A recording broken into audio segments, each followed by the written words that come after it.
Good afternoon, everyone. Thank you all for dialing into today's conference call. At this time, your lines have been placed on listen only for today's conference until the question and answer portion of our call, at which time you will be prompted to press star 1 on your touch-tone phone.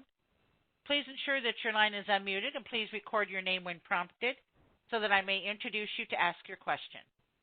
Our conference is being recorded, and if you have any objections, you may disconnect at this time. I will now turn conference over to our host, Ragathon. Sir, you may proceed. Thank you. Good afternoon, everyone.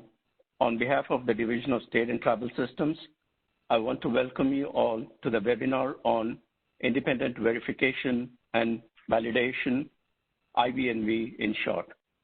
My name is Raghavan Varadachari. I'm the Division Director for the State and Tribal Systems in the Federal Office of Child Support Enforcement. Today's webinar is the second of the 3 webinars that OCSE will be conducting this calendar year. In today's webinar, we'll take a deep dive into what verification and validation is, what is the meaning of independent, when is IV&V conducted, etc. In addition to our internal OCSE presenters, we also have some guest speakers from our vendor partners who have extensive experience in conducting IV&V for many child support systems and other HHS projects. Now with the introductions, beginning with OCSE. Dan Hutchison. Danny's career spans 40 years, performing software development, systems engineering, technical analysis, program management for federal agencies, the Department of Defense, and the intelligence community. Danny is a certified project management professional.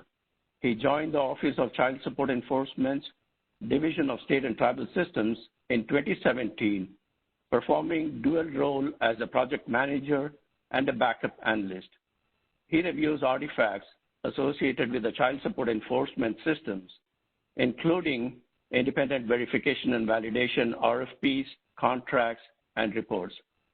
Recently, he co-authored the Streamline Feasibility Study in December 2020, along with Tevlin Thompson, Greg Jordan, and me. The next speaker is Greg Jordan, who we all know as the DSTS federal analyst for 12 states.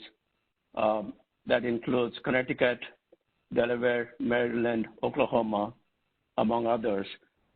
As I said, he too co-authored the Streamline Feasibility Study in December of 2020. Now I'll go ahead with the introductions of our guest speakers.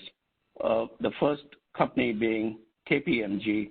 KPMG is being represented by Jack Umansky and Akeem Sood.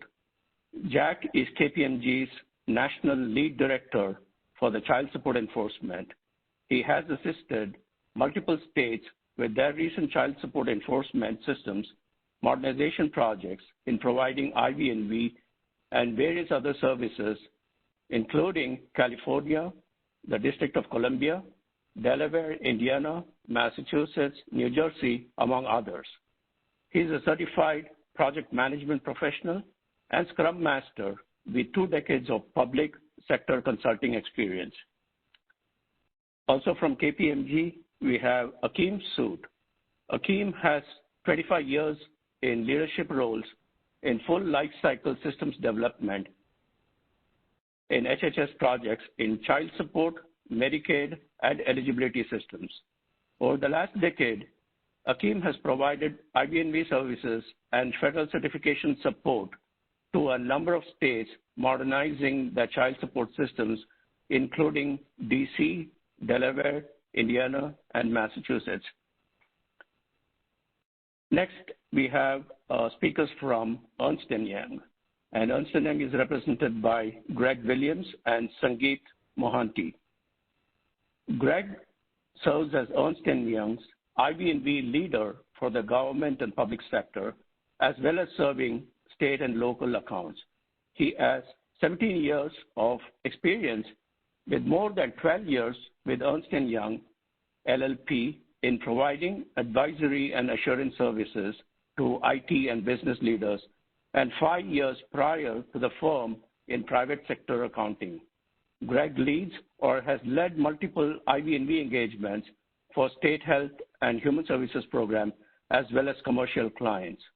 Greg leads or has led significant IT internal audit co-sourcing engagements for 2 Fortune 1000 companies and has extensive experience managing and performing internal IT audits, focusing on risk and controls. Sangeet Mohanty. Sangeet is a seasoned risk management professional with extensive experience in independent verification and validation, project and portfolio management, program recovery, risk and quality management in the industry, serving in state and local government and commercial sectors. He is a certified project management professional and a scaled agile framework product manager. He is recognized by the Project Management Institute as Distinguished Project Management Award winner. He has proven experience in achieving the successful completion of large-scale technology and business transformation, program implementation, and assessments, including childcare, family assistance, child support, MMIS, and cloud ERP. I want to thank all the speakers, and I also want to add that the vendor presentation is not a sales pitch. Rather, they're going to speak from an IV&V perspective, IV&V provider's perspective on the IV&V process. As a reminder, OCSE does not endorse any vendor. All contracts are awarded by the state after a full, fair, and open competition. With that introduction, I now turn it over to Danny Hutchison. Danny? Next. Thank you, Raghavan. The purpose of this presentation is to provide an overview of the IV&V requirements, tasks, activities, benefits, procurement process, and report examples of specific child support enforcement systems. As we progress through these slides, you will see a considerable amount of detail and formal language. This is included for your convenience so that this briefing may be used as a future reference by 40 offices, management organizations, potential vendors, OCSE, and other interested parties. Next. This presentation is divided into 4 segments. The first segment encapsulates information pertinent to state 40 offices, IV&V contract management offices, 40 IV&V providers, and OCSE. KPMG will present the Single-OpDIV perspective during the second segment. Ernst & Young will present the Multi-OpDIV perspective during the third segment. And Raghavan will lead the Q&A open discussion session, which is the fourth and final segment. Throughout this presentation, pertinent regulations are documented to provide background and references for IV&V. Our goal with this presentation is to simplify and translate these regulations into the IV&V processes and methodologies employed today. Next. Let's start with a discussion of a couple definitions. Next. So what is verification and validation? The formal IEEE definition has been periodically reviewed and updated since 1998. The 2016 version asks if a development activity conforms to the requirements and if the product satisfies its intended use and user needs. Specifically, the verification examines objective evidence to determine if a product was built right, while validation examines objective evidence to determine if the right product has been built. Next. Since 1998, the 2016 definition has evolved to include additional aspects of solutions. It now encompasses all phases of a solution's life cycle, including both the development and operations and maintenance phases. And it applies to system software, firmware, hardware interfaces, as well as all pertinent documentation. Note that it appears IEEE reviews and or updates this requirement about every 4 years, so it may change in the future. Next,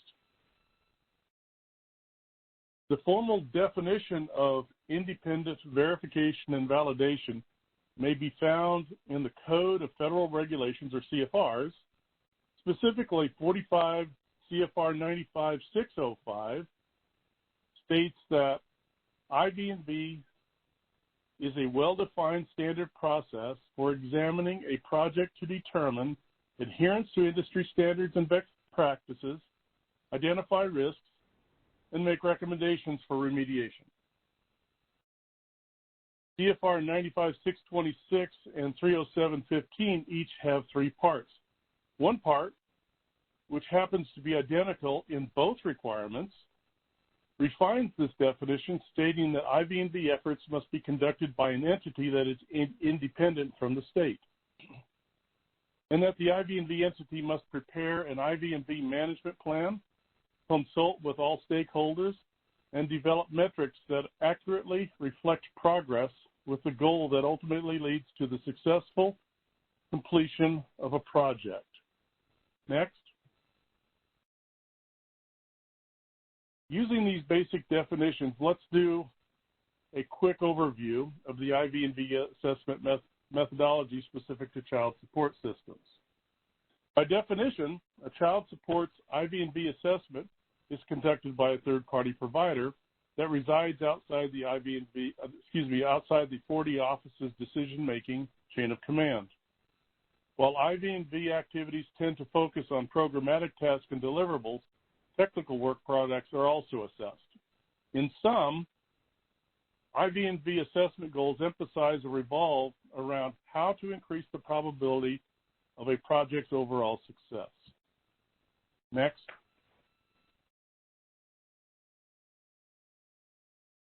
For each reporting period, the IV&V vendor documents findings, risks, issues in an IV&V report. Draft reports are submitted to OCSE and the IV&V contract manager, followed by an OCSE IV&V provider review meeting to walk through findings and adjust ratings as needed. Following this discussion, the IV&V report is forwarded to OCSE, the IV&V contract manager, and the state's 4D office. It is important to note that although the state may not modify or reject any IV&V report finding, it may make recommendations to amend mistakes of fact. In addition, it may also request that additional information be appended to the report. Next. So how do IV&V support services compare to QA support services? Well, the primary differences between QA and IV&V are that per ora, QA is required for all statewide child support system development efforts, while the CFRs specify the requirements for IV&V. QA is under the direct supervision of the state's 4D office, while IV&V, as stated previously, is managed by an entity outside the 4D office's control. QA is typically embedded full-time with the development team and provides real-time feedback to developers. However, IV&V typically interacts with development, QA, and P&O teams intermittently and generates a report that represents a static snapshot of the project at specific specified time intervals. Next. So when is IV&V required? Next. For those familiar with the streamlined feasibility study, you will recognize this decision point diagram for child support enforcement system modernization. The right side focuses on doing a full system replacement, such as build from scratch or transfer from another state. The left side includes refactoring, replatforming, and enhancing an existing system. All full system replacement projects require dedicated IV&V support services. In general, however, refactoring, replatforming, and enhancing an existing systems will not trigger the need for IV&V support services. For all modernization efforts, please check with your OCSE federal analyst for additional information. Next. One of the outputs of a feasibility study is for OCSE to determine the IV&V service level requirements unique to each modernization project. During the streamlined feasibility study review, OCSE will typically conduct a preliminary assessment to determine the required IV&V services and areas to be investigated. Historically, this information was captured in the last section of the feasibility study report generated by OCSE. Going forward, service level requirements will be documented in the streamlined feasibility study's response letter to the state. The first level refers to the IV&V provider conducting its initial review of pertinent artifacts created and available to date. The second level refers to the IV&V provider's presence and reporting frequency throughout the duration of the development phase. Next. Other situations that may require an IV&V are touched upon in 45 CFR 95626 and 30715. For projects or tasks listed within an APD, examples include being at risk of missing a critical milestone, regulatory deadline, or cost overrun, failing to submit an APD on time, or taking an extended amount of time to respond to OCSE's comments and questions, or security risks identified when COTS or open source software's version is no longer being supported by the originating developer or vendor. For all other situations, please check with your OCSE federal analyst. Next. When an event triggers the need for IV&V, OCSE will conduct an assessment to determine the root cause, define the service level requirements, and forward a formal IV&V assessment review letter to the state.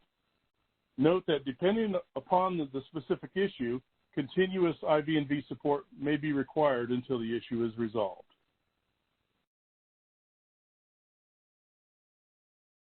Next. After OCSE has determined that IV&V support services are required, the next step is to initiate the procurement process. Next. Key points. In addition to the option of using a vendor for IV&V support, another government or state agency may be employed to provide this service, assuming it is independent of the state's 4D program. It is important to note that all IV&V RFPs, SOWs, and contracts must be submitted to OCSE for formal review and approval independent of their cost. That is, requirements in 45 CFR 95611 referring to thresholds do not apply to the IV&V procurement process. In addition, all personnel providing IV&V support services are defined as key staff. And given that their independence relative to a state's 4D office, 4D or IV&V providers may not bid on any other type of contract other than IV&V, a future IV&V, for projects that are either directly or indirectly related to the state's 4D project or development effort. The bottom line is that IV&V providers take their direction from and provide project monitoring on behalf of OCSE. Next. For completeness, the third and last part of both 95626 and 30715 are shown here. Since all personnel are defined as key staff, any and all staff changes require OCSE's review and approval. Typically, approval will be documented in an email to the state. That is, a formal response letter is not required. So what happens if an IV&V team size increases and includes staff whose resumes were not included in the provider's proposal? Since these individuals are also key staff, their resumes must also be submitted to OCSE for review and approval. Next. For simplicity, there are 6 basic steps to acquire IV&V support services. The first 2 steps may be performed by the state's 40 office or any other designated organization, including OCSE. However, the state's 40 office cannot participate in the last 4 steps, which include source selection through contract award. And it is important to note that the IV&V contract must be in place prior to the beginning of the development phase. Next. In total, the combined staff skills on an IV&V team are required to have demonstrated experience across all disciplines associated with system development and management relative to the specific project's scope. The list shown here, while lengthy, shows some examples. There may be more, depending upon the scope of a particular IV&V contract. We will further elaborate upon scope in the coming slides. Next. Provider requirements. The IV&V team works with the state to prepare the IV&V management plan, which identifies scope, depth, schedules, and resource requirements for the IV&V effort. In addition, the IV&V team starts its first level review with the initial findings, if any are identified, as determined during OCSE's scope of IV&V assessment review.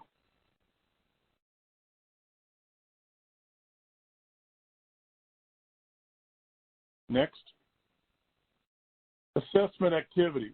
This slide shows several examples of assessment activities that may be performed by an IV&V provider. And yes, this list may not be all-inclusive, and it is expected to evolve over time corresponding to latest generation technologies, architectures, and system development methodologies. Next. Effectiveness. To be effective, IV&V requires concise, objective, and thorough documentation of each risk area or finding, as well as open communications between the provider, state staff, and other stakeholders. A few examples of cooperative collaboration are shown here.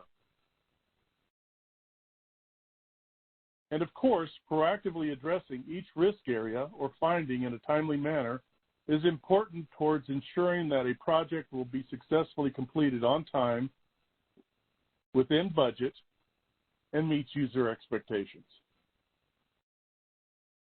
Next. Let's talk about the template. HHS has defined and documented a standard IV&V SOW template for your use. So what goes into this? What goes into an IV&V RFP or SOW? For your convenience, as I said, HHS has provided the IV&V template to use when preparing an RFP. This SOW includes a number of services spanning all aspects of a systems development lifecycle, plus tasks associated with follow-on operations or oversight, such as O&M.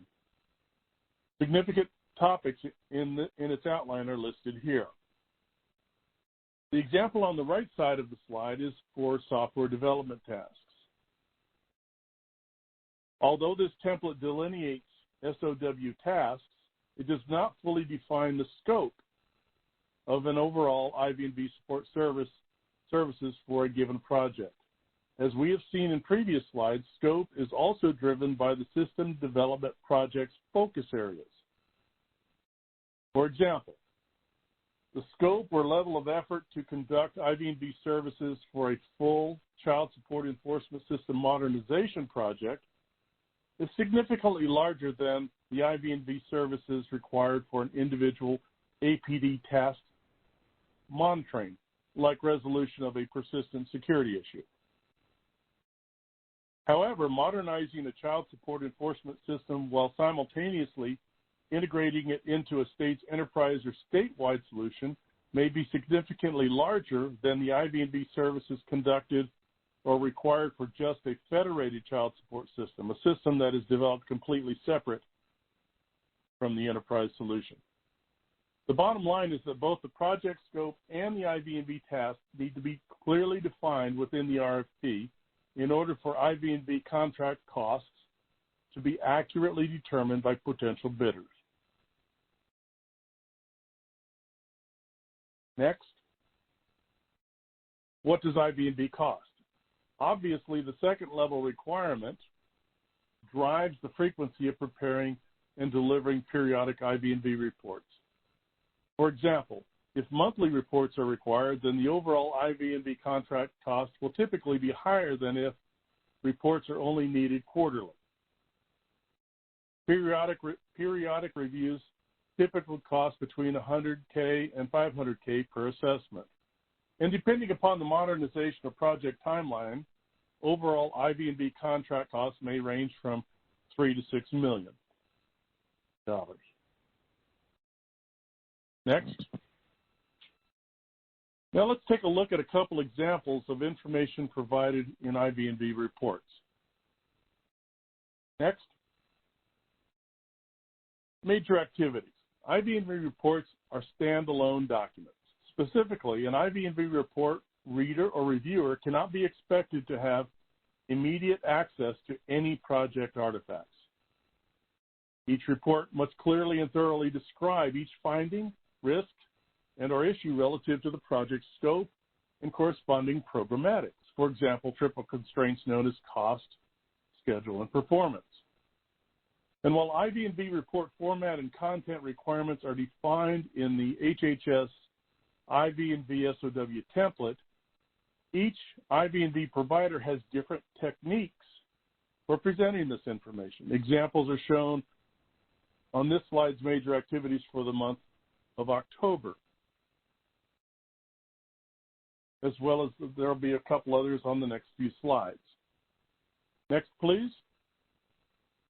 This is an example of an IV&V reports executive dashboard, highlighting significant information for each major assessment category. This example uses green, yellow, and red light indicators to show current status.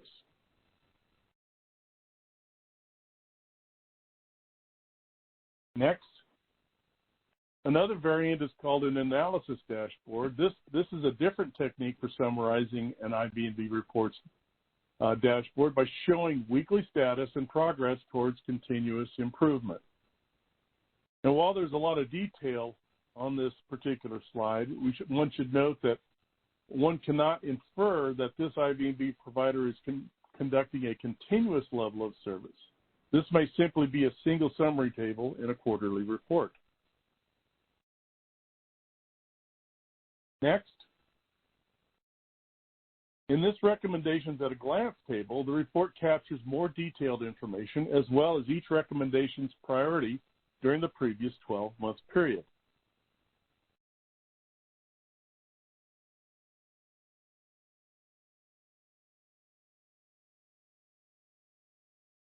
Next,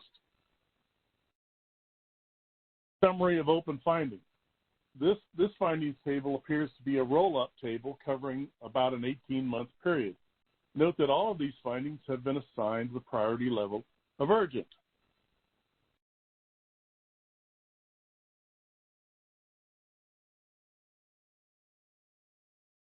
Next. This example shows urgent findings that have been successfully closed by the state. It is important to note that for examples presented on these slides, there is typically a 1 to 2 page detailed description associated with each individual finding. Hence, these reports can sometimes be rather lengthy. This level of detail is essential for each report to be a standalone document. That is, to enable IV&V report readers and reviewers to have all pertinent information at their immediate fingertips and thus not require access to any project artifacts. Next. Thank you, Raghavan.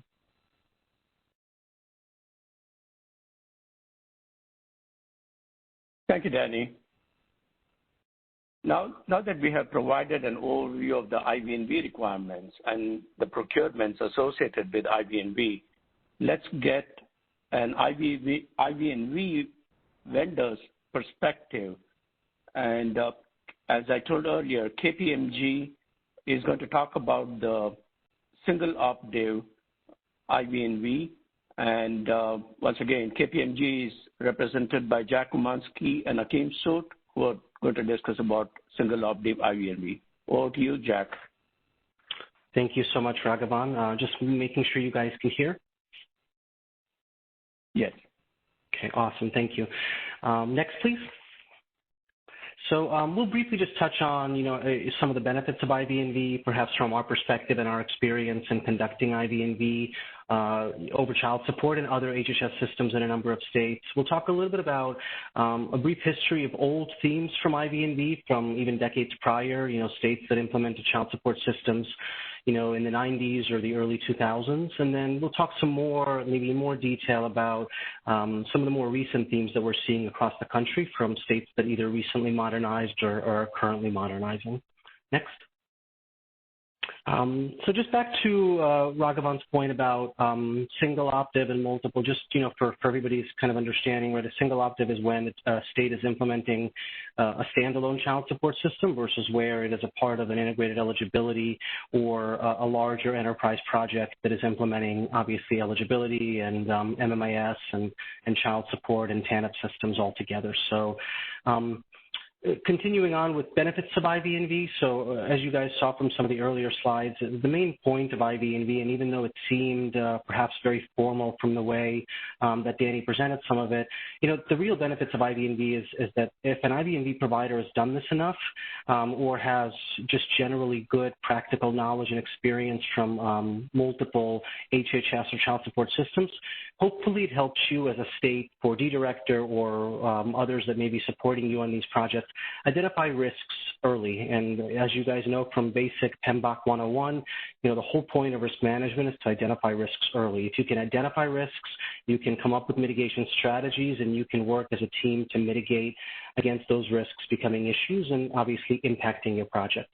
IV&V reduces the risk of project challenges. It provides both you as state 4D directors and federal executives with really an independent, hence the I in IV&V, and an objective analysis of the system.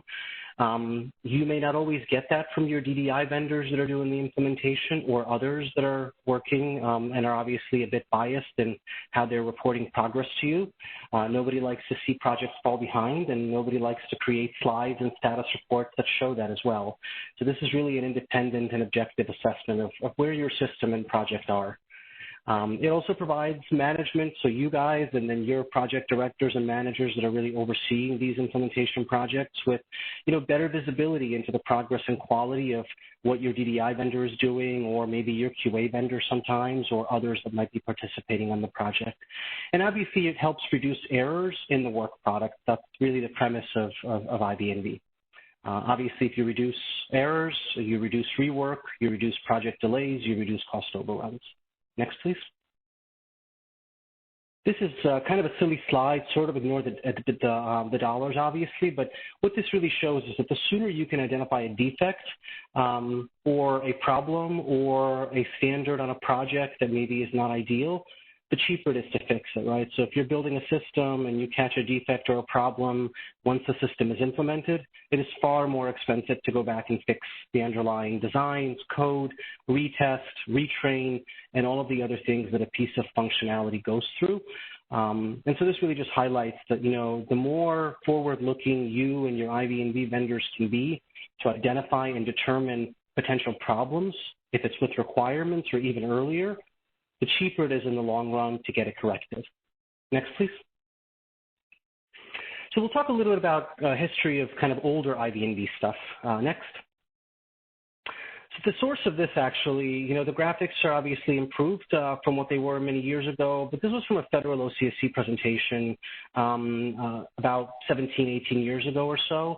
And I wanted to highlight this. I mean, this is something that Danny had touched on earlier in the presentation, but this really highlights the fact that the IV&V service provider that you select or the IV&V services that you get out of whatever provider you select are only as good as, and I'll sort of go around, clockwise from the top.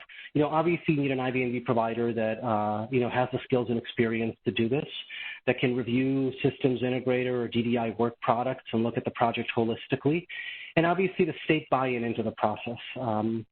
The next one is really related, right, is the willingness of the state staff and the vendors to cooperate with IV&V and then really help look forward into identifying potential project challenges and fixing them proactively before they become huge issues. The one on the bottom there is the ability and willingness of the IV&V provider and the state project office or the state to really evaluate the project objectively, not be biased by, what you think you want to portray or where you think the project is or what your DDI vendor may tell you it is. And obviously, it's also as strong as the willingness of the IV&V vendor to report the true status of the project, even if it doesn't look so great. Because the sooner you can identify as a state 4D director that your project is going off the rails a little bit, the sooner you can course correct. And obviously the underlying theme is, and this is something that we have seen vary from state to state, is really the willingness of the state to accept the bad news and make tough decisions. The sooner you can do that, the sooner you can listen to your IV&V vendor and realize that something is potentially not right or something is getting delayed or there's a potential cost overrun or quality of artifacts is not that great, it's going to bite you in the butt if you don't do something about it sooner. So it's also, IV&V obviously is only as good as, your willingness as a state 4D director or, others that you may have asked to join you on this call, to really accept the bad news sometimes and make tough decisions. And Akeem, please, if you have any specifics, please chime in. Well, I'm good for now. Thanks, Jay. Yeah. Next, please. This is a little more recent. So this is from NCA conference about 2008. I think it was in San Francisco, so a little more current. And these are some themes that were identified, from OCSE in a presentation that we did together a while back. And it was interesting as Akeem and I worked on putting together some of these slides that, I found this old presentation and began to review them. And we spent over an hour just joking and talking about how, it's amazing that some of these things from, over 12, 14 years ago, some of them are no longer an issue. But as we're doing IV&V in a number of states now in the recent decade or so, a lot of these continue to be themes that are likely to continue to remain themes into the decade coming up. And the first one I'll talk about is really, state-backed resources often being insufficient or not having the right skills to manage the project. And this happens naturally in government, right? A lot of you, 4D directors and others that work with you may have been in your state's child support program for decades. You have, child support operations well. You know your system. You know your policies. You know everybody that works in your division across the county offices, but you've likely not been involved or potentially not been involved in a ginormous multi-million-dollar implementation managing many vendors.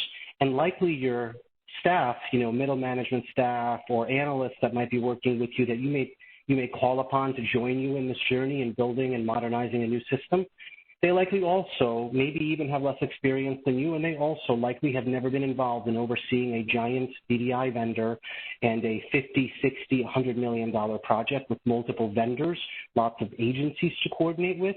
And so this theme really continues to be something prevalent even in modern implementation projects as well. On the bottom there, the insufficient resources dedicated to quality assurance and control. I always say there's a cost to quality.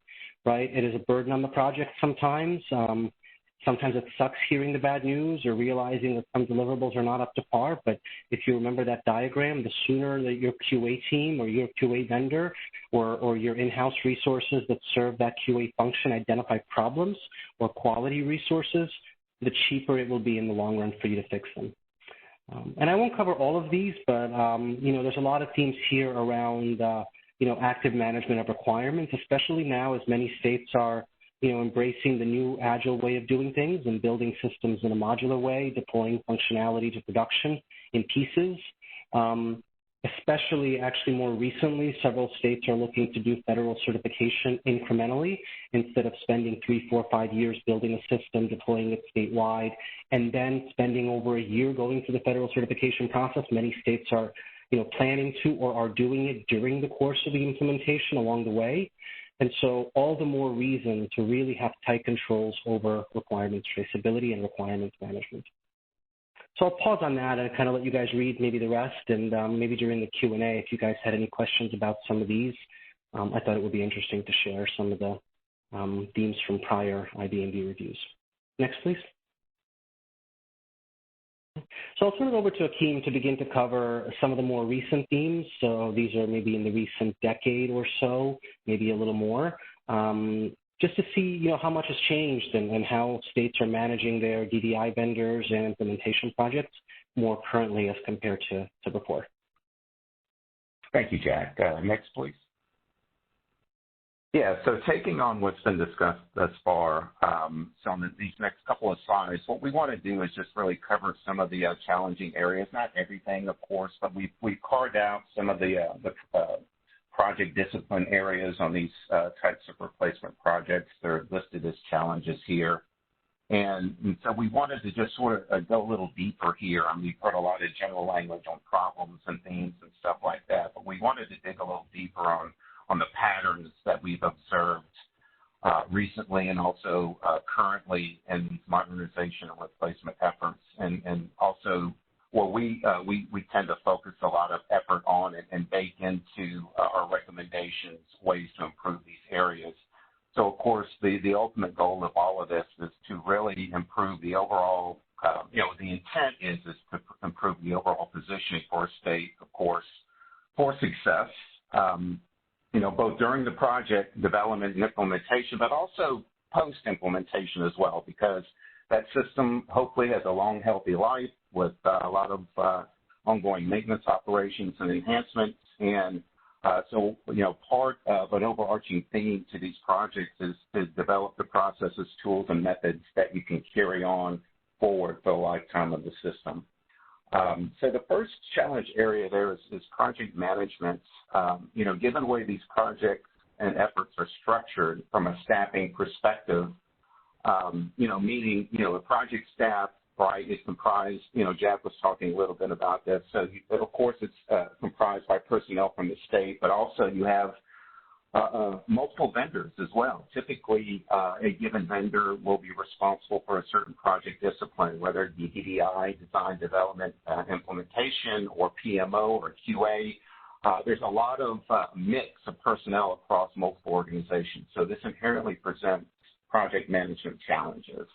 So as you see there in our so the way that these next few slides are structured, right, we have the challenge on the left side, and then in general terms, I mean, we've got it labeled as recommendations here, but it's really, as Jack was alluding to, really how we've seen things emerge over time on these particular projects and how they've improved, right? Now, that doesn't necessarily mean that this is the one single path to success, but it's certainly a way. There are certainly others, but this is really just to carve out these few little areas and maybe provide some examples of what we've seen. So here under project management, we've seen that, if a state invests in a strong and competent project management side or PMO, it pays off dividends before, during, and after the project. And of course, a PMO organization or project management organization will handle many critical project disciplines, right? Schedule, we all know about schedule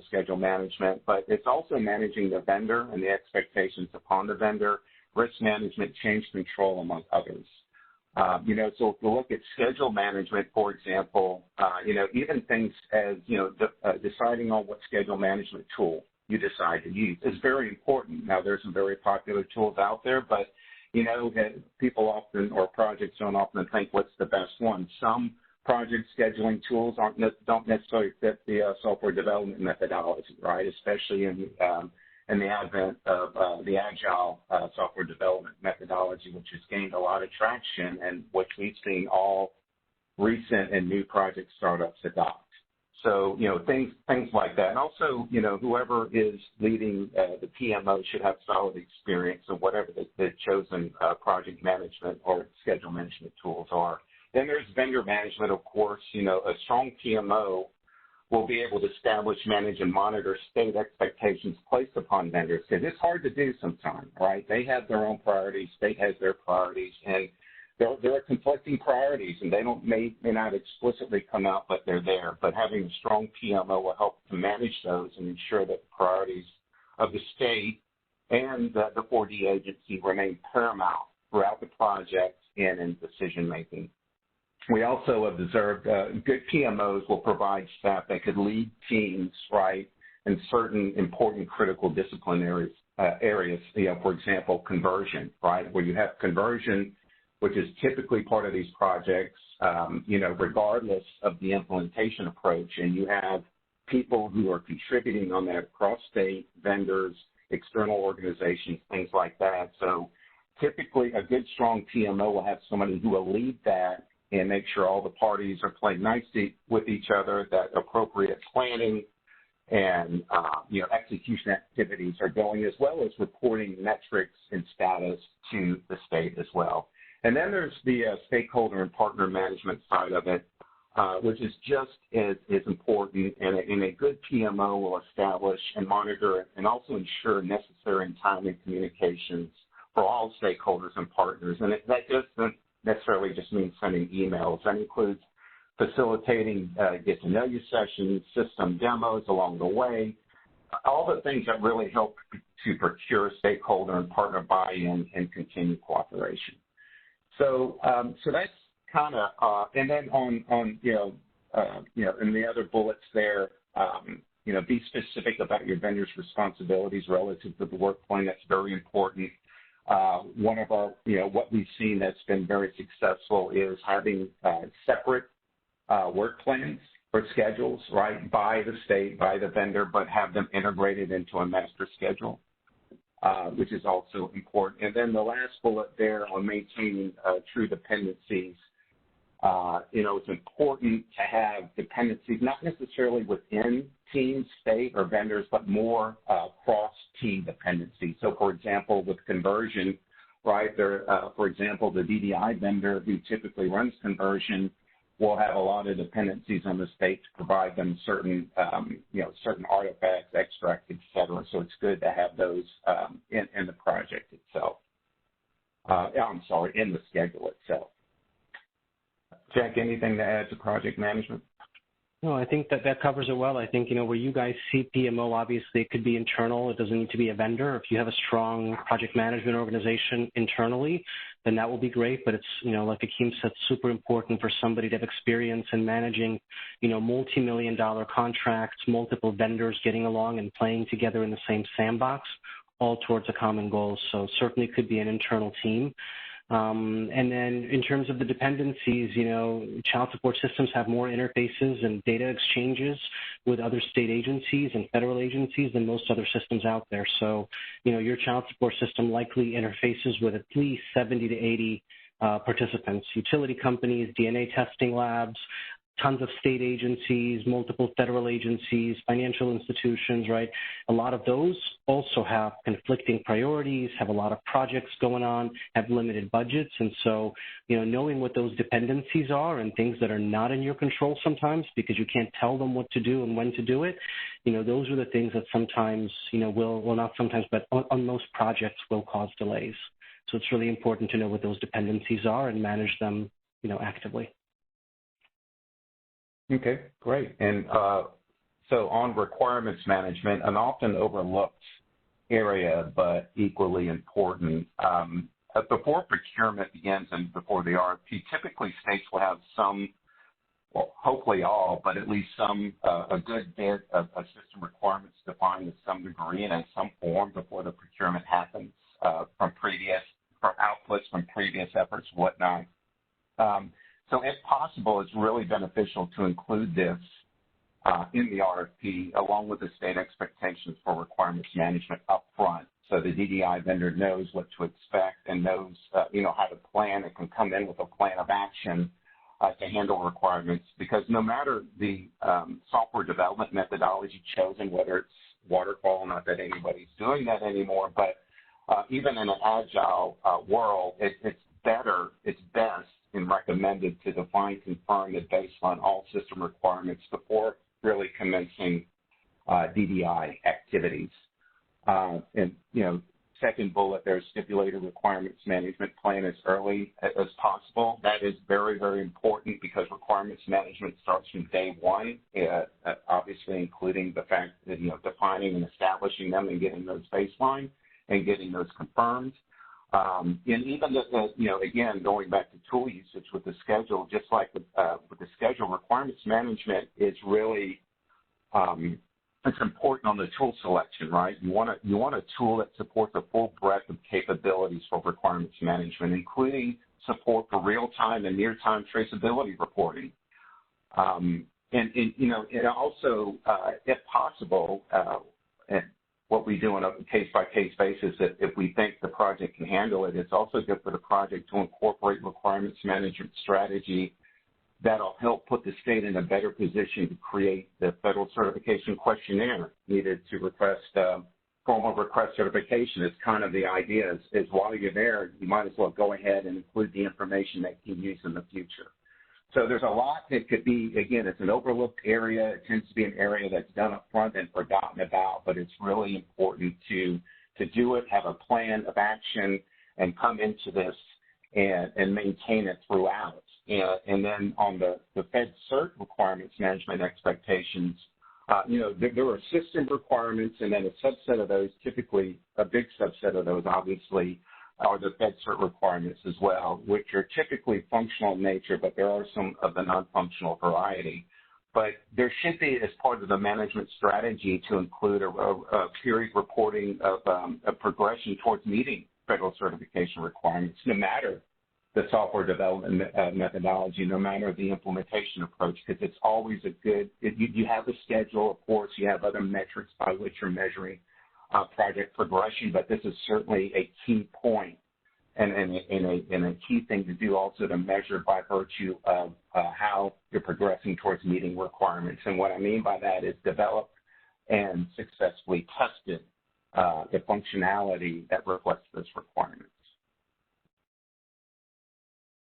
Jack, anything on requirements you want to add? No, that's a great one, right? Especially with agile projects now, it's all the more reason to do, incremental requirements traceability and making sure that you're meeting your requirements along the way so that at the end of the process, you have them all accounted for. The next one maybe I'll cover just briefly. I mean, this one is really around deliverables. And, so this applies both in waterfall and agile as well. We always want to touch on those. People often think that, waterfall projects are document heavy and agile don't need documentation or, whatever it might be. But, as I look at the many projects that I've been involved in, the deliverable process and the purpose of deliverables is less to me about, the contract says you're going to produce this document. I need this document so I can pay your bill and whatnot. I mean, that's obviously contractually required. But, as I often see it, the purpose of these deliverables is really to get everybody to align. Akeem talked earlier about multiple vendors, right? You have a QA vendor that has certain expectations. You have the state team. You have a PMO vendor or a PMO team that's doing PMO stuff. You've got a DDI vendor. You might outsource and hire separate testing teams or change management and training teams. No matter what the methodology is, agile or waterfall, it's really important to get everybody aligned on what the deliverables are going to contain, because they ultimately force people in a room to agree on what the deliverables will include and what they won't include, and that reduces rework. That reduces missed expectations. That reduces deliverables that need to be recreated. It also reduces the possibility of gaps where everybody picks up their hands at the end and says, oh, I thought you were doing that, and she says, I thought you were doing that. So, I recommend, and I've seen states struggle with this, with the deliverables management process. If you have a good PMO or a good project manager, they'll help you do that. But I recommend creating deliverable expectation documents or some kind of acceptance criteria. Include walkthroughs. Some projects do it on a draft deliverable before submission so that the reviewers on the state side or the QA team know what to expect. Sometimes it's after submission, right? You can come up with what works for you, but we really, really recommend, putting in a good process around deliverable creation, deliverable expectations, and walkthroughs. Next, please. And back to you, Akeem. Yeah, so interface partner engagement this is an area that we really focus on from really day one. As the first bullet states, we try to encapsulate that, never underestimate the effort that it's going to take, or and also anticipate that there will be some challenges. So assume complexity, challenges, and delays will occur with external partners and being able to implement interfaces. As Jack was alluding to or indicating earlier, right, these child support enforcement solutions typically have 100-plus interfaces, right, amongst dozens of agencies and other vendors that span all major business areas. And historically, interfaces tend to be the source of some of the most significant project delays when there are delays on these systems. Nationally, we've seen that. So, many of these interfaces are inherently complex. And also the fact that the 4D agency really doesn't have much control over these external partners. So you have to treat this part of the project differently, spend some time on it. And as you see there on the second bullet, we give some examples, some recommendations on planning and engagement of interface partners. And typically we see this as two tracks, if you will, as far as interface partner engagement. There's a business track side, or at least we call it the business track side, that will cover initial outreach to all interface partners, handle creation and or updates of data sharing agreements or MOUs, communication of timelines, assessing the partner's ability and commitment to supporting the state's project schedule. Then the other track, and then, that first track will typically, it could be grouped into OCM or typically there's a person designated on the state side that will handle that. And then the other track is more of a technical and testing track that covers facilitation and agreement and management of technologies in use, protocols, any sort of design artifacts that need to be generated, testing, exchanging of files, scheduling, defect fixing of both sides, things of that nature. So again, and this is one more point I'll add here from a risk, because we as IB&V, we tend to want as much visibility on this area as possible. And one of the avenues to doing that is using the project's risk management mechanism. So up front is one of the first risks. We recommend that an umbrella risk be added for potential risks for interface partners and testing and problems there, just to keep it on the radar. And then as individual problems do pop up, then of course you'd add a separate risk. And that is interface partner engagement. Jack, anything to add? No, I think that covers it well. I can maybe take the next one. This one is, something we touched on as a theme before, right, about, resource shortages and skill gaps. And, obviously, if you guys take on this endeavor to modernize your child support system, it's likely for the first time in the last couple of decades. So it's pretty likely that, the people that are on your teams and the state resources that are working with you have never been involved in a giant multi-million-dollar, multi-year, multi-vendor, ginormous implementation project like this. And so it's really important to make sure that before you get started, you really get your ducks in a row. Make sure you have a strong resource management plan, do an analysis of the skills you're going to need, and a process on how much runway you have to fill those gaps. And other states were successful at leveraging, staff augmentation contracts to bring in contractors to fill those positions, because you really want to be in a position where you can review deliverables from your DDI vendor. If you're implementing a modern solution and most of your IT staff or other staff are not familiar with modern solutions and modern systems and are only used to the technology that they're supporting for a couple of years now, they're probably not skilled appropriately to review architectural diagrams or specs or other things that your DDI vendor is going to produce. So it's really important to make sure that you have the right people at the right time, and you have a procurement vehicle or a contract or a vendor that can help you do that and bring in those bodies. Yeah, and I'll just add to that, Jack, that, during the procurement process, various vendors, especially the DDI vendor, that's the heart and soul of these projects, and most of the responsibilities fall to them to produce and they'll present key staff, which are probably usually pretty vetted as a part of the awarding via contract. But, you know, these projects last for a while, years in many cases, and, you know, staff changes happen. So it's important, we've learned it's really important for states to have a process and follow it strictly with respect to vendor staff changes, really and especially for designated key positions, because you know, because ultimately it's up to the state to ensure that vendor is capable persons performing key activities. And we've observed multiple instances where vendor key staff, the skill sets and the abilities really didn't match up to the roles and responsibilities. So that's another important element here. Next. And I'll do the first one on this, Jack. So implementation, early implementation planning, and really doing the assessment of new system impacts on counties is very important, and probably some of this already happens even before procurement, initial outreach and assessment and whatnot. So this is, of course, very important. There are many facets to this. You see the recommendations there with respect to that. You know, on the first one, conduct early assessment of business processes, especially variations across counties. You know, a recent example for an existing state that's currently going a modernization process. It was as you many may recognize or have in their own states, that the counties do different things, some processes differently. One example of that is document management. And storage and facilitation.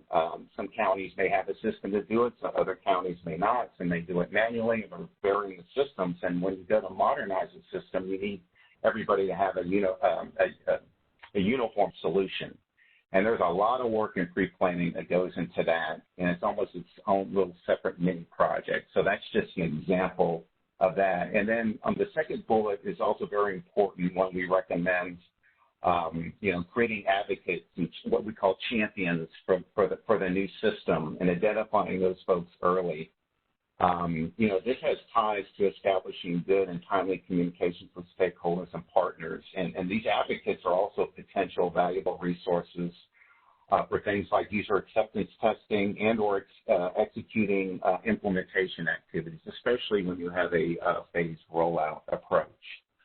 And then the assess and document impact of applicational business processes across counties early. I think that's kind of a, you know, overlapping what we talked about earlier. But, you know, all of this is input as well as other things into an overall implementation plan, which is typically a deliverable that the DDI vendor will produce, and that we recommend at least a first comprehensive version to be submitted and reviewed and approved approximately a year before the initial implementation, especially if the implementation approach calls for a phased rollout. A really good plan covers all the facets of the implementation. It accounts for the bullets that you see there under the recommendations and a whole heck of a lot more. So, and then of course, since it's anything that's delivered well in advance of the actual delivery of the artifacts or the execution of activities, any of those deliverables, including an implementation plan, should then have scheduled reviews, assessment, and updates along the way as well. And Jack, do you want to pick it up from there? Sure, thank you. I mean, the last one we sort of touched on, this is more focused on technology, but, you know, obviously, like I mentioned before, if you're building a new and modern system, likely on a technology that is different than your legacy system, you know, it is very likely that you may not have the resources that are familiar with that new technology. Often I find that, you know, the tech shops or the IT folks, you know, sometimes are as legacy as systems that they maintain. They might have been there for many decades maintaining legacy solutions and don't know the modern, you know, Microsoft Dynamics or Salesforce or, you know, other highly configurable low-code, no-code solutions. And so it's really important that you have the right, the specific workers or staff on your teams that can really review these deliverables from your DDI vendor. Often your contracts are going to stipulate review cycles. You're going to have to review them in a certain amount of time. Obviously, the DDI vendor needs review comments, changes to design, because it's going to hold up and delay their work if they're waiting. And so you often want to make sure that you have the right technology skills and resources that are part of your team in advance of the DDI vendor starting, so they can, review those deliverables, provide comments, and actively participate in the project, and obviously not cause delays to the project overall.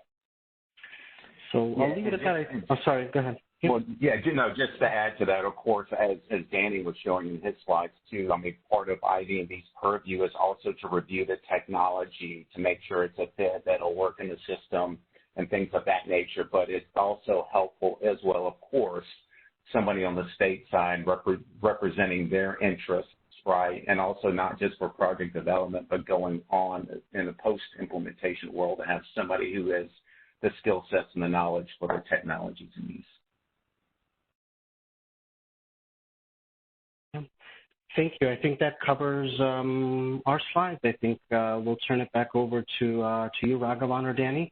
But if you guys find any of this interesting, certainly let us know, and we can certainly take on some of this during the Q&A. Thank you for the opportunity.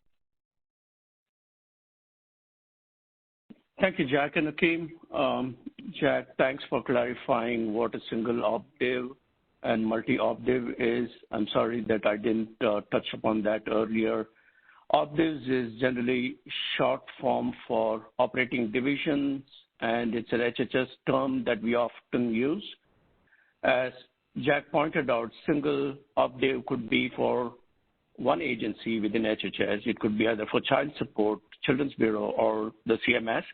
And multi-OpDIVs include multiple agencies and could also include SNAP in addition to child support, Children's Bureau, CMS, and TANF. So now we move on to presentation by Ernst & Young.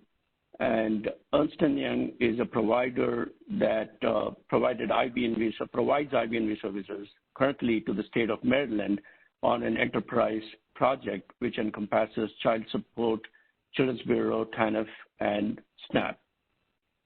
Today, they're represented by Greg Williams and Sangeet Mohanty, and they will talk us through the multi-OpDIV programs and their experiences and insights into the multi-OpDIV. Over to you, Greg. Thank you. Appreciate the time to speak to everyone today. Thanks from Sangeet and me for your time. Quick introduction. I've been Greg Williams. I've been with EY for 16 years. I'm a managing director there, part of our government and public sector practice, and I lead our program risk management and IV&V solution. And as shared, we're excited that we're working with the state of Maryland as part of their MD Think project. And, just to give you a little bit of background, and if you want to advance to the next slide, and let's do one more slide.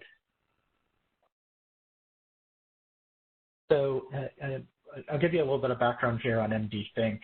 So MD Think is, I think now about a $400 million project to bring together disparate health and human services systems onto a centralized enterprise platform with a shared data repository that then can provide modern capabilities to the delivery of health and human services. So it serves over 2 million Marylanders, and it includes, as was stated, eligibility and enrollment, both non-Medicaid, Medicaid, and LTC, long-term care. It includes child welfare. It includes child support. The Maryland Health Benefit Exchange is located on this platform. The refugees and asylum system supporting that program is located on here. And really what Maryland wanted to do, and this talk is not an MD Think, but I think it's useful to understand, why do I think that we're going to see more states looking at multi-OpDIV programs?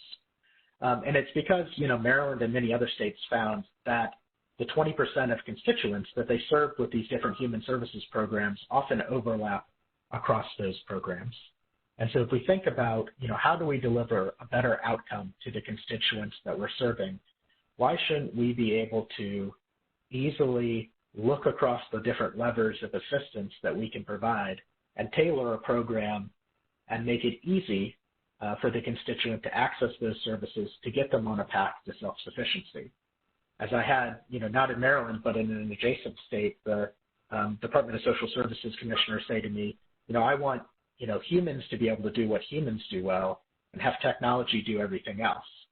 And what he meant by that is, a caseworker sitting across the table from a constituent that needs help, I really want them there interacting with that constituent, understanding their story, understanding their journey, helping them develop a plan that's tailored to them that's going to help them, whether they have just dipped into poverty or into a space of need, or if it's a generational need, right? That I'm focused on serving that constituent that's in front of me, and as much as possible trying to automate, the capturing of the facts and circumstances, the determination of eligibility, the routing and management of the different services by the technology.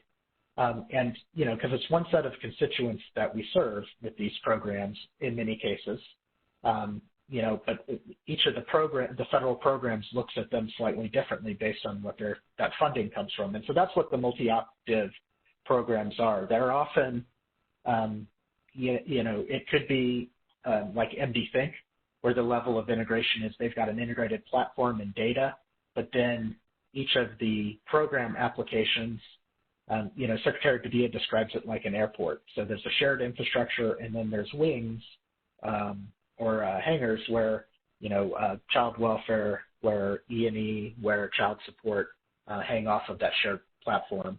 And then there's other states that are actively looking at a true enterprise application platform where the infrastructure is shared, the data is shared, and in many cases, much of the application itself is shared around the case management system.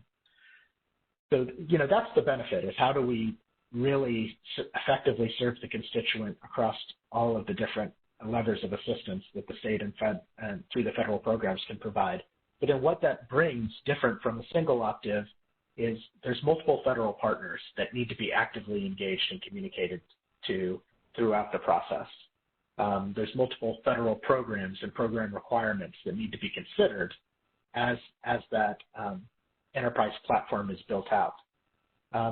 There's a multi-program advanced planning document that needs to be developed that considers the requirements and needs of the different agencies. And many of those, and if you start to map what is expected from each of the agencies out of the modernization, in many cases there's overlap in terms of reusability, of modernization, of looking at modularity where it makes sense. And in other cases, there's very much program-specific requirements that need to be met and addressed individually. But states have to be able to work through that. There's a cost allocation methodology called the CAM tool that says, okay, I've spent $10 million on this development over the last period. How is that allocated between CMS, between child support, between child welfare, because the funding streams look different. So that allocation of the development effort has to be worked through, and then the certification, right? There's still like I said, if you do that mapping of certification, there's a common element around the shared infrastructure pieces, but then there's going to be program-specific requirements that need to be addressed as well. So there's no question that it provides tremendous benefit, and stepping back, from the federal government's perspective, probably provides a better return on investment because there's technology components you're not having to build multiple times under different multiple programs or systems. But there's no question that it adds complexity, and so it can really add to the complexity of the IV&V role, right? And I think it doesn't take away the table stakes of what states and the federal government expect out of IV&V, that we're doing the validation verification work that's critical. But I think it introduces a new set of challenges because most state agencies aren't used to working together in this way.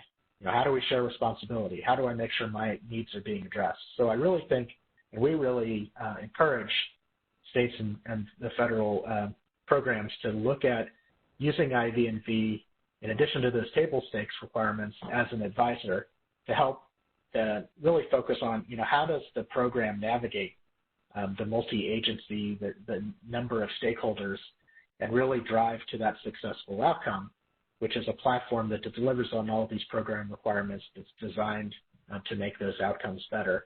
And so I think it can make a much richer and more robust IV&V relationship if done in that way. And so, it's looking at elements of organizational readiness, the governance readiness, because that, in the state of Maryland looks much different from a program that's exclusively run within Department of Human Services. MD Think, going back to that example, has 5 different agencies that are part of the steering committee over that project. It is Department of Human Services, Maryland Department of Health, Department of Juvenile Services, Department of Budget and Management, and Department of IT. Department of Juvenile Services is interesting because it doesn't sit in the traditional Health and Human Services pillar. So as we're looking through that shared data repository, working through what's required to share data, both from a technical perspective, making sure the interface and the technology work, but also from a legal perspective. How do we get that memorandum of understanding in place? How do we interpret the federal program requirements where logically it makes sense to share this data around the juveniles that we're serving, through child welfare, through child support, through the juvenile services program. But it sits outside the traditional Health and Human Services, so are we allowed to share? So, not trying to solve that on this talk, but just to say, there's a really, it really adds an interesting layer of complexity, to a multi-OpDIV on top of the complexity that you're dealing with, with a modernization to begin with. If you can go to the next slide. And so, I kind of touched on, the IV&V role needs to do what we expect it to do from a table stakes perspective, but I think there's an opportunity to have a more robust and rich advisory role for IV&V through this to help navigate that complexity. The culture, Maryland has had to work through, how do I have these agencies work effectively together across the handoffs? And what does that mean in terms of the system? And what does that mean, in how the project unfolds? Navigating that federal certification. So a number of these challenges that the program navigates on its path to trying to achieve those benefits, then, how does that manifest in IV&V, and what can we do, to help the state? So, it really, it involves increasing the number of stakeholders and thinking about those interdependencies across those stakeholders, making sure even more so that we're out there early and proactively identifying and flagging potential risks that both in the system readiness, but also with how the organization is working together. Making sure we're out there doing that pre-certification work as they're building so that when they get down the path, they're not surprised, right? Because whether you're bringing together shared infrastructure or you're bringing together a shared application, you've got to think about, well, what's going in now, what's going in later, how do I make sure I'm building it so I don't have to throw away what I've built as I fold in these additional OpDIV requirements. I know I've talked a little bit long, and we have a couple more slides. Sangeet, I want to hand it to my colleague. Sangeet, is there anything you want to add on this slide? And then, or do you want to introduce yourself, add anything to the slide, and then take the group through the rest of our presentation? Absolutely. Thank you, Greg. So just to build on a couple of items here, as Greg pointed out, organizational readiness has been a area that we have seen in a multi-agency framework or a model that has been a continuous lessons learned for us. So as we look into a different culture, because each agency will have different set of stakeholders who have been in the forefront of the program objectives. And because of their different style of leadership, communication, cadence, and the culture difference, organizational readiness is one of the areas that we'll talk more in our next slide. And also a few other areas that we have learned over the period of time that we can highlight. And as IV&V, one of the benefits that we bring to the states is because of the lessons learned and leading practices, what we have seen that works for the modernization program like this, we can actually provide those guidance in the early phase so that the states can steer away from those pitfalls and focus on the success criteria, right? What could drive the successful outcome for those modernization program? One of the statistics on this slide, like you see on the top, it's an industry-based research collected from multiple data points that shows almost 2/3 of the modernization program fail to deliver the successful business outcomes. Sometimes you may call a program successful if it's delivered in time under the budget, but that's not the business outcome that the agencies are looking for, right? The agencies are looking for how that program, after investing multi-million dollars and also spending multi-year journey, did that provide that level of benefits to our constituents, right? How can we measure that benefits and show that value that being achieved from that program? So one of the key benefits is the IV&V vendor, if they have done it in multiple states, multiple situations and scenarios, they can bring that lessons learned and leading practice to the situation and help improve that likelihood of success of those modernization journey. If you go to next slide, please. So on this slide, we'll focus on a few lessons learned, part of our journey with the states. One of the things that we just touched on was organizational change management. We briefly talked about how in a multi-agency framework or a model, there is a blend of different cultures, different leadership, stakeholders, different style of communications. Sometimes the level of learning is different across the agencies. So what we have seen, a lot of the modernization focus sometimes get very much heavy weighted toward the technology objectives, what we achieve from the system, but there is a little bit less attention toward are we ready from an organization standpoint to take on a multi-year journey for the business to achieve those outcomes, right? So that assessment is very critical because we believe business and technology both are equal partner within the program modernization journey. So business readiness is a critical component that has been a area that we have seen could be challenging if we have not planned accordingly. So as you imagine in a life cycle, it's a multi-year journey, and you would require business leaders to be engaged throughout the journey, starting with very first day, setting the business objectives, prioritizing the business requirements or user stories, and as the system gets designed, providing the feedback that, hey, this design makes sense, it meets my business outcomes. Also, taking a leadership role in the user acceptance testing, right? So that's when you would expect business has the capacity to lead and manage the entire acceptance testing process.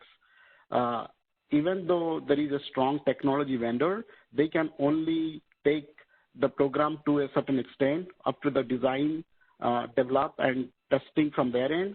But then it will be the business who has to take the front seat in driving the acceptance testing process, driving the adoption, training, communications, and the sustainability, right? So there is a lot that needs to be taken into account when it comes to the business readiness. And this is one of our lessons learned that we often see that get missed, not estimating how much resource capacity we need, what kind of skill set would be required. That could be a pillar needs to be paid more attention to. The second lessons learned is the agile-based modular development and testing. So as you heard all the speakers today talking about agile-based approach, the states are now taking more and more into account. Definitely a good leading practice. However, it also brings a lot of challenges to make that executed successfully. One thing is about having those regular touch points and the system demos with the stakeholders so that there is a real-time feedback received from the stakeholders about whether the product is being built correctly, are the features and functionalities being prioritized correctly, are those tested correctly. So those, one of the things that we often focus on is, do we have enough checkpoints with the stakeholders to get the real-time feedback and close the loop with them, right? So that is another area that we look into in the modular development project. The next area is the integration testing with external agencies. And I saw Akeem and Jack touched on that a little bit also. This is where it's very, very critical to understand what are the other external agencies that we are going to share data with. There are a lot of time-taking process that goes into play in this entire process where there needs to be a data sharing agreement or a MOU needs to be in place because we are dealing with health and human services data. There is a lot of data privacy requirement, right? And not every agency will be comfortable sharing the data if we are talking about moving the data into the cloud platform or a shared platform. So these MOUs or data sharing agreement could take a very long time. Plus, when it comes to the execution phase, the testing also is a very critical component where every agency has to prepare their environment, prepare their platform so that the data can be tested at both ends, right? So this is another long pole in the tent that we have seen, if not planned accordingly. It could be a potential roadblock to the success of the program. Next slide, please. So this slide talks about the certification focus for child support enforcement system. And IV&V actually helps with a preliminary compliance assessment to identify areas that could help with expediting the certification process. And I have Pam Owens from our team who has expertise in the certification. I'll let her speak to some of these in our discussion. Pam, are you on? Yes, I am. Thank you. Yes, my main focus for IV&V is certification. And as Sangeet mentioned, it's to provide a preliminary compliance check. And it's also important to note that IV&V doesn't provide the certification of the system. We just review and provide observations related to certification.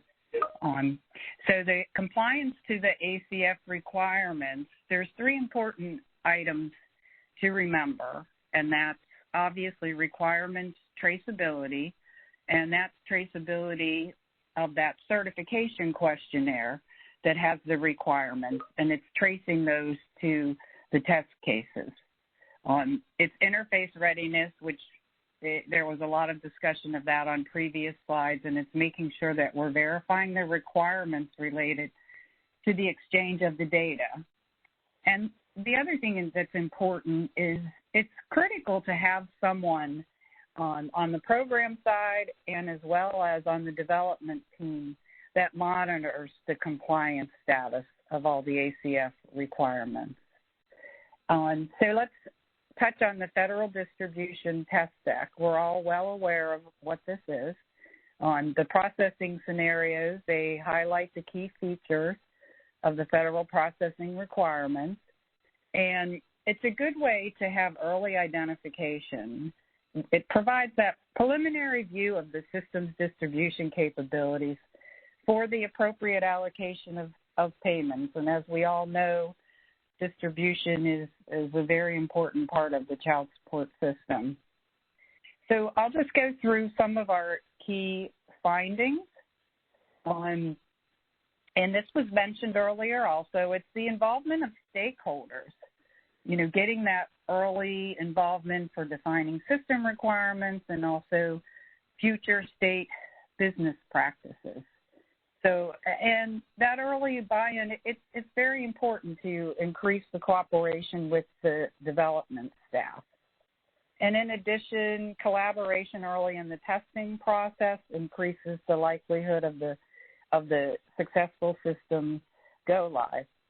And last but not least, and there's been a lot of discussion about traceability throughout these presentations. And so a requirements traceability matrix it's really essential so that you can provide both program and the development teams the ability to monitor the coverage and the adherence to business requirements as well as ACS requirements.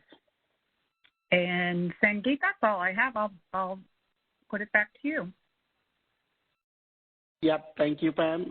Just the last slide. If we go to the next one, I'll quickly touch on some of the tools and enablers that will expedite the IV&V independent verification and validation process. If you see the left-hand side, a lot of the tools are designed for answering 5 key questions. First one starting with, are you doing the right project? In a multi-agency environment, because it's designed as a portfolio, sometimes the question is, are the projects right fit into the project portfolio? So having tools to do that analysis will be critical. Second question is, are you prepared to run a big complex project? And this goes to the initiation planning phase to understand how complex are these modernization. Are we able to carry on multiple modernization together with the same team, multiple vendors? So it talks about the complexity aspect. Also, it talks about how ready we are to take on that journey. Third is about the project setup for success. And this talks to the aspect of what are the different risks, how from a project management area, from a governance area, from a technical area, and getting ready to deal with those risks from a predictive analytic perspective. Then the fourth question is about, are your critical projects going as planned? Meaning, once you initiate the project, how are you tracking the key metrics to make sure the project is on track and will be able to finish in time under the budget to deliver that benefits and will be ready for the certification. And the last one is about people. And this is where we have seen a lot of good value when we can align the different stakeholders within the technology and the business and the vendor community. So using a tool to align the success criteria, aligning the people will be a very huge value to the program. So with that, I'll pause. That's our final slide, and we'll want to thank you everyone for listening and also for the opportunity, and we'll give it back to Raghavan from you. Thank you, Greg, Sangeet, and Pam. That was a lot of useful information, especially to the states that are currently modernizing or thinking about modernization in the near future. Pam touched upon this a little bit, and I'm going to offer a few closing comments on that one, in that the IV&V vendor providers in the state of Maryland and in the District of Columbia, the modernization and certification are unique in the sense that we ask the IV&V vendor to provide preliminary compliance checks, as we call it. Of course, the final certification rests upon, it's a responsibility of the federal government and the federal analyst that does the certification. But this is something unique that we wanted to try it, and both Maryland and DC accepted our request and recommendation to have the IV&V vendor do the preliminary compliance check. One of the key benefits of that is that, the time required for the final certification is reduced because, as Sangeet and other speakers mentioned, many states are now going through the agile development, and so it is prudent for us to do the certification also in an agile way. And we're not doing the complete certification, as Pam pointed out, it's just a preliminary compliance check, right? And so once they do the preliminary compliance check, if the state 4D directors recall, our certification process used to take nearly 8 to 12 months after the system has been implemented. That is because, we come there to your state, do the level 1, and then come back and then, ask you to remediate those findings that has been provided by OCSE. And then 3 or 4 months is gone in doing the remediation checks, and then, we come there for level 2. So since all the projects are now being executed in an agile way, we thought that it's prudent that the certification be done in a similar fashion. So that's why we implemented something unique in BC and Maryland. So that's all I have as part of the closing comments. I want to thank all the speakers and thank you all for participating. And now I want to open the floor to questions from the audience. Operator, could you please open the floor for questions? Yes, sir. Thank you. At this time, if you would like to ask a question, please press star 1 on your touch-tone phone and record your. Once again, it is star 1, and please record your name at the prompt.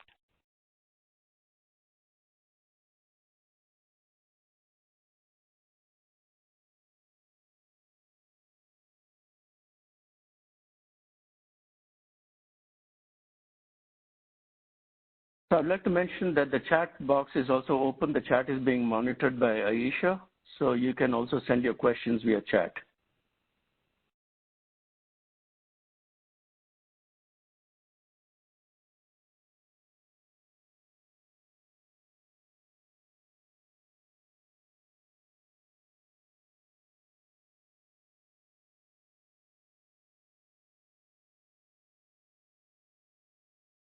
Excuse me, we have a question from Russ Gillick. Your line is open, sir. Yeah, hi. This is Russ Gillick. I'm a project manager here at the state of New Mexico, where we have a modernization project really still in the infancy. And one of the things in regards to procurement, there's a lot of different procurements that need to be done. And in terms of IB&V, there's kind of a set of requirements and qualifications and that. And we have in the past, not on a modernization, child support modernization effort, but on other types of IT projects, used our state procurement list where we have contracts with over 100 different vendors to choose and expedite the general procurement process. We call it RFQ, request for qualifications, instead of a proposal. And generally, we're just asking for qualifications and a quote for what the standard set of requirements, IV&V requirements are.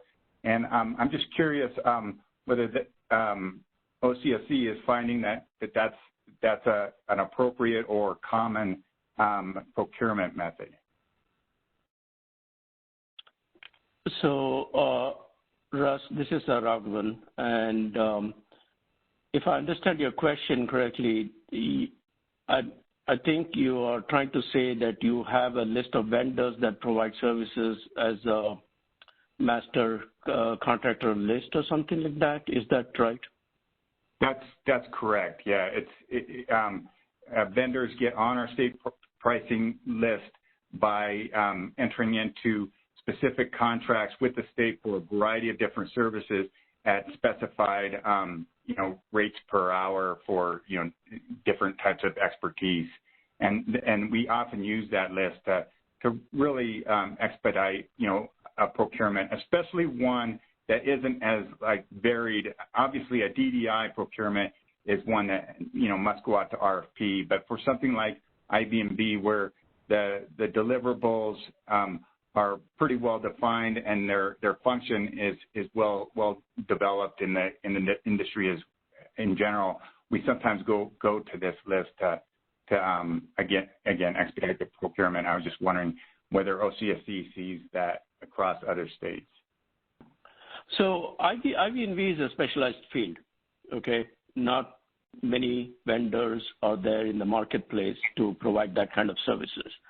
And as I said in my opening comments, all the contracts, the RFPs need to go through a full, fair, and open competition before the contract is awarded to the state, to the vendor. So if your procurement for the master contract list has gone through a full and fair open competition, we may accept that provided they meet all the qualifications that Danny briefly touched upon, the skill sets and the skill sets of the resources, skill sets of the organization that is doing the IB&V.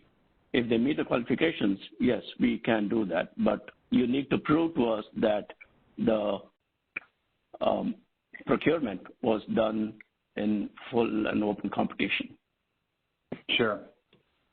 Understood. Thank you. And thank you for this this webinar. It was very informative. I can't say enough about it. I learned a lot today.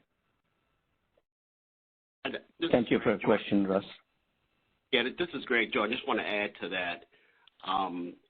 Now, the statement of work can include tailored deliverables and requirements based on our SOW. Is that correct? That's on the ACF website.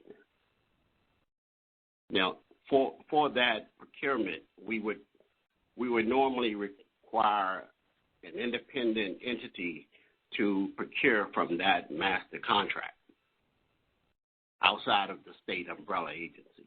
That would be the contract manager from that point on.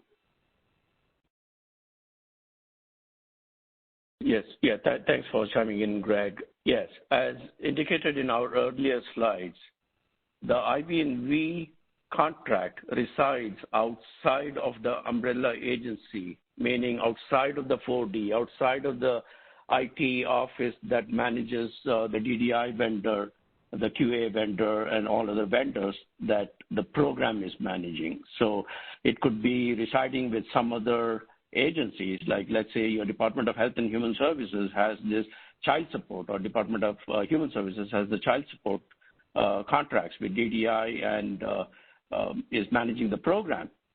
Your Department of Revenue could hold that IB&V contract, and they are the contract administrator. They will be managing the contract deliverables, etc. Yeah, so that would be procured on behalf of the child support agency there in the state. Yes. Thank you. We have a question in the queue here by, I think it's Shannon Abernathy, I believe that's the name. What is the timeline for modular modernization versus completing modernization all at once? Aisha, could you repeat that question, please? What is the timeline for modular modernization versus completing modernization all at once?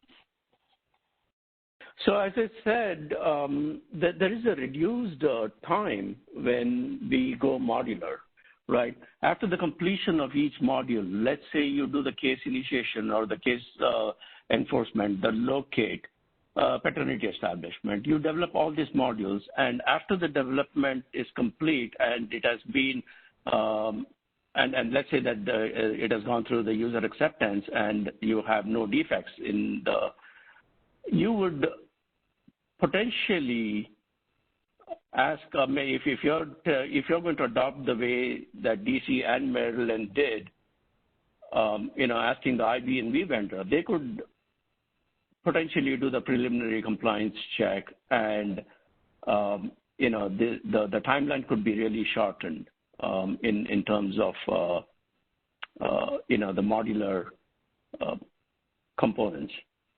So as I said earlier, historically we have seen that once you take the traditional approach, like the waterfall approach or the iterative approach, we have seen that it usually takes 8 to 12 months for certification. So we plan to reduce that to, let's say, 1/3 or 1/4 of the time that is generally taking for certification.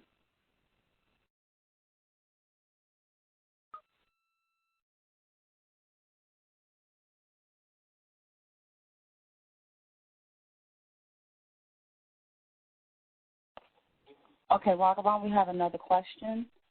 It's coming from Bora Sansari. Does Q&A/QC vendor contract have to be managed by state 4D director, agency, or may it be managed by the statewide IT agency? What is separate from 4D agency? I think Danny covered in his slides the differences between QA and IV&V, right? So the QA can be managed by the state 4D agency or the IT agency. If you have an IT agency separate from the 4D agency, they could manage the QA, but not the IV&V vendor. Did I answer your question, Bora?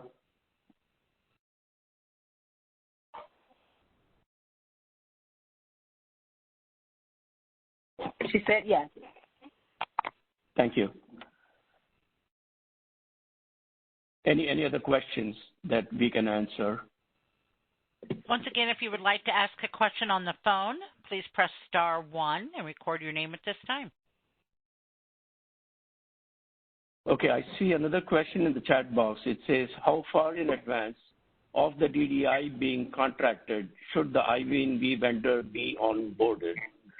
So the answer to that, Russ, is the IV&V vendor has to be on board before the DDI starts. It could be a day before or a week before, but they have to start before the DDI vendor is on board.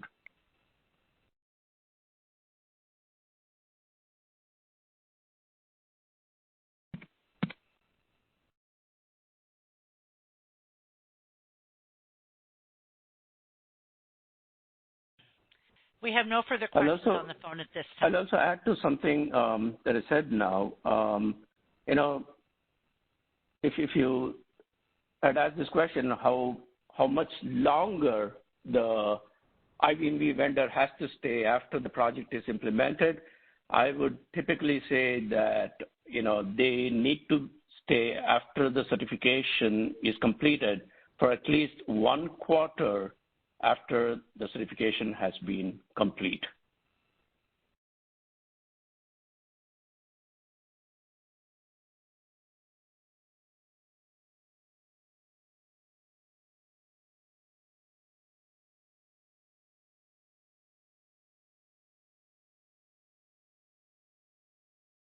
Any other questions? We have no further questions on the phone. Okay, I don't see anything on the chat. So if you don't have any questions, we can adjourn. Thank you for your participation. Thank you for taking the time to participate. If you have any other questions after we disconnect, please feel free to send it to your OCSE federal analyst, and we will try and respond. I think there was another question that was from Eileen Stack. I'm just seeing it, sorry. So will the slides be made available? And also I missed whether the program was being recorded. Yes, the answer to both your questions are yes, Eileen, the slides will be made available. If states want the slides immediately, they can send an email to their OCSE assigned federal analyst. If they can wait longer, we would be posting it onto the OCSE SharePoint where a lot of state 40 directors have access to it. And as far as the recording is concerned, it takes, I think, a good 2 to 3 weeks before we get the recording back and post it onto our website.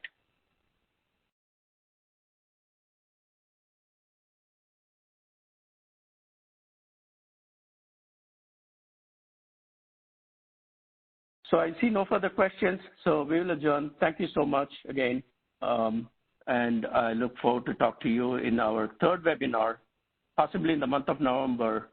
That is going to talk about quality assurance, procurement with respect to PMO vendor, DDI vendor, quality assurance vendor. We will briefly touch upon IV&V too, but since this was focused on IV&V, we are going to touch about all other aspects of procurement related to child support modernization. With that, I thank you once again, and we can adjourn. Thank you. Thank you. This does conclude today's conference call. We thank you all for participating. You may now disconnect and have a great rest of your day.